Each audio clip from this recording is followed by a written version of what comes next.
What's good, y'all? Dr. Trehunna. So, growing up in the early 2000s, you probably noticed that the conversation around mental health is at an all-time high. And the reason being is because a lot of people in our generation is dealing with some form of mild, severe depression or anxiety. And now we have kids taking SSRIs, which is selective serotonin reuptake inhibitors, and little things like that. And a lot of people don't understand what is causing this to happen in the first place.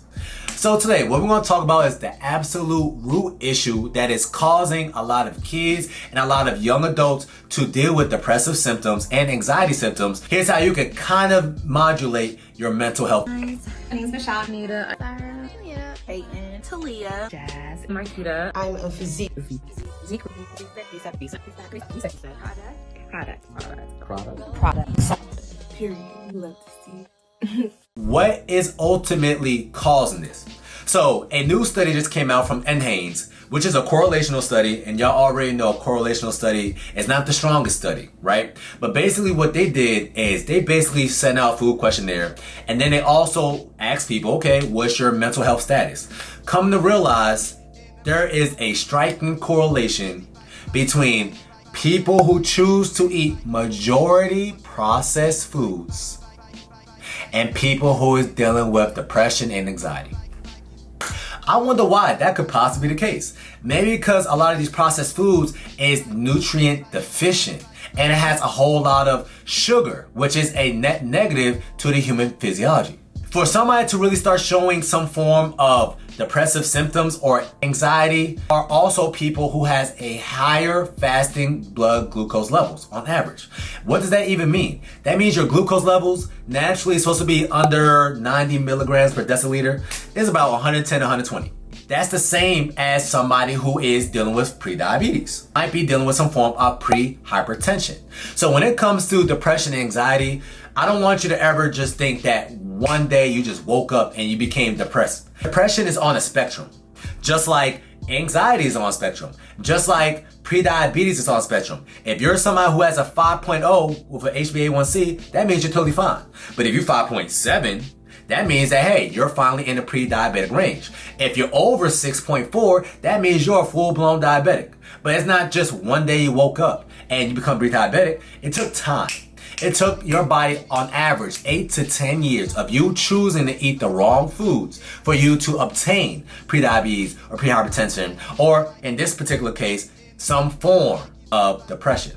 A lot of people don't even know a form of dementia, such as Alzheimer's. Nobody just woke up and had dementia, or Alzheimer's in this case. It took years, but it took years of your brain to become insulin resistant, which means your brain is not receiving the proper amount of nutrients it's supposed to be receiving or the right type of energy for this to start happening. So just like anything else in life, if you're not using it, you're losing it. But when somebody is pre-diabetic or when somebody is dealing with some form of depression, it is safe to say, not all cases, but let's say about 80% of the cases, this person is not giving their brain the right type of nutrients. The main reason why is because this person is relying on processed foods as their main source of fuel. Now, your brain naturally needs fats. It needs omega-3s. It needs DHA, which is docosahexaenoic acid. That's why you heard omega-3s or fish is good for you all your life, because it actually has the exact same type of fat that your brain is derived from. But your brain also needs some form of glucose. And you're probably thinking, okay, well, I heard trans sugar is bad for me, right? All glucose is not created equal. Once again, look at everything on the spectrum. No food on earth is bad. Question is, what is your goal at the time? Because if you're someone that said, hey, Trey, I want to gain weight. guess what I'm gonna tell you to have? Have some rice. If you're somebody that said, hey, Trey, I'm trying to lose weight. guess what I'm gonna tell you not to have? Don't have rice. So as you can see, based on what your current goal is will dictate what type of nutrients your body needs. But when it's all said and done, everybody's bodies needs antioxidants, flavonols, polyphenols, proteins, some form of carb, preferably carbs with fiber in it, and fats. But because we live in a time where a majority of our food comes from something that is man-made, something that comes in a bag, box, or barcode, our bodies are nutrient deficient on average, and we're just raising our glucose levels, which is toxic to the human body. So there's a direct correlation between somebody having some form of mild depressive symptoms. They have an impaired blood fasting glucose level, which means their glucose level, which is supposed to be under 90 on average, give or take 100 max, is a little bit over that. And that's because the foods that they give to their body is man-made. And because 60% of a grocery store nowadays is man-made foods as well, you're not thinking nothing of it. You're just thinking, okay, well, I seen that this is organic on this protein bar, so it gotta be organic. Or this bread says gluten-free, so that means it gotta be better, right? But when it's all said and done, both things I just named is still man-made. You need to start eating more of a whole food diet. And in your case, if you're somebody who's dealing with some form of anxiety or depression, you need to start prioritizing eating real whole foods. Have some healthy fats, have some avocados, have some eggs, have some nuts, or have some proteins, have some salmon, have some chicken, have some steak. Have more of the real things. Don't have sausages. Do not have hot dogs as much. You can have a hamburger here and there, but if you can't have a hamburger without the french fries, maybe you shouldn't be having the hamburger. It is the correlations, it is the associations we have with foods that's the issue, not the food itself. Now you see a lot of kids on Ritalin, or Adderall, and they are taking stimulants to help them calm them down, right? Or to stay focused. But the irony is, if you actually pay attention to all these kids, or 80% of these kids, because we don't want to just group everybody in one box. These kids on average are eating a processed food diet. Their parents don't even have the time to make them bacon and eggs in the morning. So they're eating cereal. Or they're eating a muffin. Or they're eating, I don't know, oatmeal. The maple brown sugar with the apple cinnamon combined together, like I used to do as a kid. Everything that I'm just naming, they're just overloading with added sugars, which raise your glucose levels. And your body is very resilient. So your body can tolerate it for 1 year. Your body can tolerate it for 5 years. After that 8th to 9th year mark, that's when you start seeing the trend in that pre-diabetic range or pre-hypertensive range, etc. If you're somebody who is definitely dealing with some form of mental health disorder, even though you might see your family history or your family lineage shows that this could possibly be a symptom or something that you could look forward to, it is not set in stone. You can literally change your family history or change your family trajectory if you choose to be different from what your family was doing. So if you notice that your family is eating a lot of processed foods, be the change in your life where you say, you know what, let me just start eating a little bit more whole foods.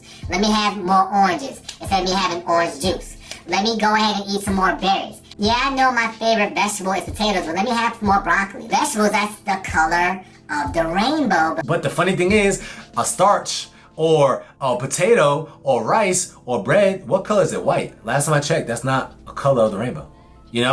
Have less refined flour, have less refined carbohydrates, have less processed man-made foods where if you actually look at the ingredients, you can literally name 10 different things that you can't pronounce. If you start having more whole foods, foods that come from the ground, have more berries, have more seafood, have some things that had a heartbeat to it, have less juice, I guarantee you that you are gonna notice that you feel a little bit more sharper. You have a little bit more endorphins. You feel better throughout the day. You feel less anxious. And the reason being is because you're finally giving your brain the fuel it needs. So yeah, we all heard that our most important organ is our heart, because if this stops pumping, then of course we're gonna die. But this is just as important as well. But a lot of people do not think about feeding their brain. They just think about feeding their gut. Once again, the absolute best thing you can do to start reversing these symptoms is have a little bit more fish in your diet.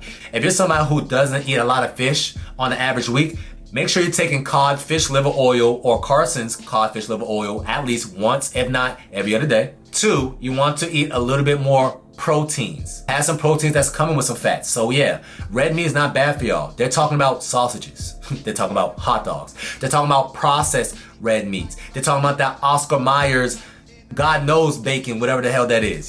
Have some real red meat or have some seafood if you don't care for red meat or you're following a pescatarian diet. Also have some eggs, but just have less man-made meats. Beyond meats, things like that. And last but not least, have a little bit more fruits and veggies in your diet. Yes, we all know that potatoes taste amazing, but we all know a french fry is totally different from a potato. We all know a loaded baked potato is totally different from roasted potatoes. Have more things at its natural state. Do it for about a week or two. Just see how you naturally feel. because ironically, some of the green vegetables that I'm referring to that I want you to have has the magnesium in it that lowers anxiety and depression as well. Honorable mention, have some matcha green tea. Matcha green tea actually has a catechin in it called L-threonate, and that actually keeps you smooth, steady, and chill. All right, and it actually gives you steady levels throughout the whole entire day if you're somebody who needs some caffeine and don't want that crash. Hopefully y'all learned something today. That's your reset tip of the day that's gonna help you stay snatched all the time. Know that sometime. Talk to you soon.